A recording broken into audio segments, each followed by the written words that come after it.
Pendidikan anak dalam pandangan Islam. Pendidikan Islam merupakan subsistem daripada pendidikan serta turut memberikan kontribusi positif dalam perkembangan pendidikan. Kontribusi yang paling besar yaitu melalui tujuan pendidikan Islam untuk menciptakan insan kamil atau manusia sempurna. Konsep insan kamil pada pendidikan Islam mempertegas output kualitas manusia yang berkualitas. Pendidikan Islam yang dimaksud adalah pendidikan Islam yang mempunyai dimensi agama dalam mentransmisikan pembelajarannya dan menyeimbangkan potensi keilmuan, kultural, kepribadian, dan aspek spiritual. Hal tersebut tentunya dapat menjadikan pendidikan Islam sebagai pendidikan yang ideal bagi umat manusia.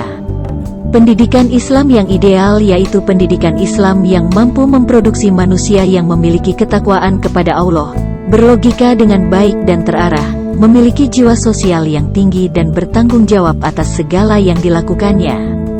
Pendidikan Islam yang ideal juga merupakan proses penyelarasan potensi spiritual, emosional, dan intelektual. Ketiga potensi tersebut terimplementasi dalam satu aktivitas pendidikan Islam. Pendidikan Islam berupaya mewujudkan spirit Islam, yaitu suatu usaha untuk merealisasikan spirit hidup yang bernafaskan nilai-nilai Islami. Selanjutnya spirit tersebut dijadikan sebagai landasan hidup umat Islam. Anak mendapatkan posisi yang penting dalam pendidikan Islam dan dasar pendidikan Islam harus ditanamkan pada anak sejak dalam kandungan. Anak mendapat anugerah dari Allah berupa jutaan potensi yang harus dikembangkan dan didukung oleh orang tua dan lingkungan di sekitarnya. Jiwa yang aktif, selalu bereksplorasi, keingintahuan yang tinggi, keinginan untuk mencoba, dan dinamis, itu semua merupakan sifat-sifat identik dengan anak-anak. Melalui sifat-sifat tersebut seolah-olah anak-anak tidak pernah berhenti dan tidak pernah puas dalam belajar. Sarana yang tepat untuk memaksimalkan potensi anak tidak lain melalui pendidikan, yang merupakan modal paling utama untuk mengembangkan kehidupan manusia yang lebih baik. Dalam pendidikan harus memenuhi tiga aspek penting yakni kognitif, aspek psikomotorik, dan afektif. Dengan kata lain pendidikan merupakan transportasi utama sepanjang kehidupan anak di dunia.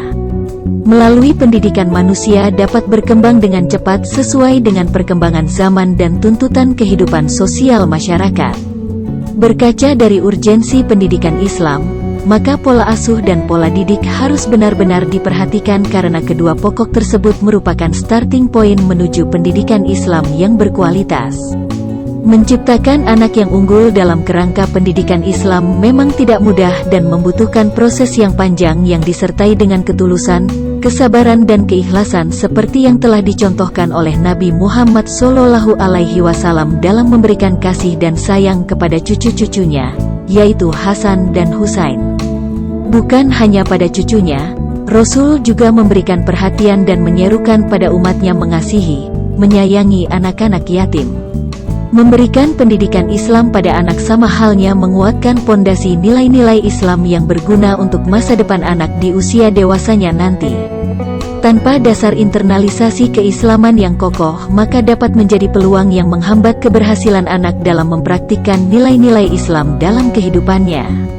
Tidak hanya itu, Islam juga menyerukan menghargai anak seperti dalam salah satu hadis yang diriwayatkan oleh Anas, "Aku tidak pernah melakukan sholat di belakang seseorang yang lebih singkat dan lebih sempurna sholatnya, selain sholatnya Nabi Muhammad SAW. Jika beliau mendengar suara tangisan anak, beliau mempercepat sholatnya sebab khawatir akan mengganggu sholat ibunya." Hadis riwayat Bukhari Muslim.